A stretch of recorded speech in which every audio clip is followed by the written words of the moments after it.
ಮಾಜಿ ಶಾಸಕರಾದ ದತ್ತಾತ್ರೇಯ ಪಾಟೀಲ್ ರೇವೂರವರು ಒಂದು ಹೇಳಿಕೆಯನ್ನ ಹೇಳ್ತಾರೆ. ಏನಪ್ಪಾ ಅಂದ್ರೆ ಕಮರುಲ್ ಇಸ್ಲಾಂ ಅವರು ಈ ಕಲಬುರಗಿಯನ್ನು ಮಿನಿ ಪಾಕಿಸ್ತಾನ್ ಅಂದ್ರೆ ಛೋಟಾ ಪಾಕಿಸ್ತಾನ್ ಮಾಡ್ತೀನಿ ಅಂತ ಹೇಳಿ ಒಂದು ಸ್ಟೇಟ್ಮೆಂಟ್ ಕೊಟ್ಟಿದ್ದಾರೆ ಎಂದು ಅವ್ರು ಹೇಳ್ತಾರೆ ಅವ್ರ ಮಾತನ್ನ. ಸೊ ಈ ಮಾತನ್ನ ಖಂಡಿಸಿ ಏನು ಅವರ ಹಿಂಬಾಲಕರು, ಕಮರುಲ್ ಇಸ್ಲಾಂ ಅವರ ಹಿಂಬಾಲಕರು ಹಾಗೆ ಮುಸ್ಲಿಂ ಸಮುದಾಯದವರು ಅವತ್ತಿನ ದಿವಸ 2-3 ದಿವಸ ಬಿಟ್ಟು ಪರವಾನಗಿ ಇಲ್ಲದೆ ಅಂದ್ರೆ ಪರ್ಮಿಷನ್ ಇಲ್ಲದೆ ಏನೋ ಒಂದು ರ್ಯಾಲಿ ಮಾಡುವ ಮುಖಾಂತರ ಸ್ಟೇಷನ್ ಬಜಾರ್ ಪೊಲೀಸ್ ಠಾಣೆಯಲ್ಲಿ ಹೋಗಿ ಒಂದು ಸುಮ್ಮನೆ ಒಂದು ದೂರನ್ನು ಕೊಟ್ಟಿರ್ತಾರೆ. ಹಾಗೆ ಪೊಲೀಸ್ ಅಧಿಕಾರಿಗಳು ಏನು ಒಂದು ಮುಸ್ಲಿಂ ಸಮುದಾಯದವರು ಒಂದು 200-300 ಜನ ಬಂದು ನಿಂತಿರ್ತಾರೆ ಎಂದು ಒಂದು ತರತುರಿಯಲ್ಲಿ ಒಂದು ಎಫ್ಐಆರ್ ಮಾಡಿರುತ್ತಾರೆ. ಆ ಎಫ್ಐಆರ್ ಅನ್ನು ವಜಾಗೊಳಿಸಬೇಕು. ಕಮರುಲ್ ಇಸ್ಲಾಂ ಅವರ ಹಿಂಬಾಲಕರು ಏನು ಈಗೀಗೆ ಕೇಳ್ತಿದ್ದಾರೆ ಸೋಷಿಯಲ್ ಮೀಡಿಯಾದಲ್ಲಿ ಏನ್ ಪ್ರೂಫ್ ಇದೆ, ಏನ್ ಎವಿಡೆನ್ಸ್ ಇದೆ ಅಂತ ಹೇಳಿ.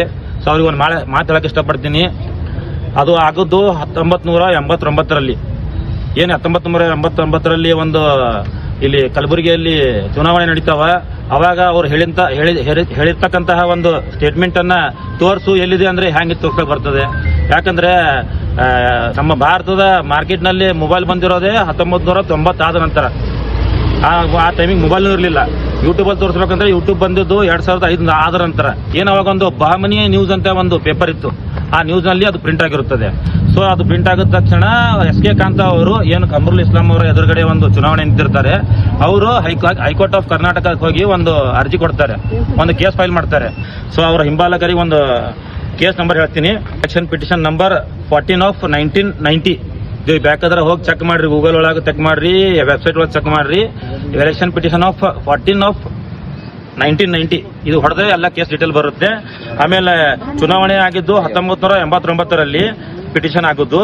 ಆಮೇಲೆ ಅದರ ಆದ ಒಂದು 3 ವರ್ಷದಲ್ಲಿ ಅಂದ್ರೆ 1992ರಲ್ಲಿ ಸೆಪ್ಟೆಂಬರ್ 25ರಂದು ಹೈಕೋರ್ಟ್ ಆಫ್ ಕರ್ನಾಟಕ ಒಂದು ಆರ್ಡರ್ ಕೊಡ್ತದೆ. ಅಂದ್ರೆ ಕಮರುಲ್ ಇಸ್ಲಾಂ ಅವರು ಹೇಳೋದು ನಿಜ ಅಂತ ಹೇಳಿ ಅವರ ಒಂದು ಏನು ಚುನಾವಣೆ ಗೆದ್ದಿರ್ತಾರೆ ಆ ಚುನಾವಣೆಯನ್ನ ಸೈಡಿಗೆ ಇಟ್ಬಿಡ್ತಾರೆ.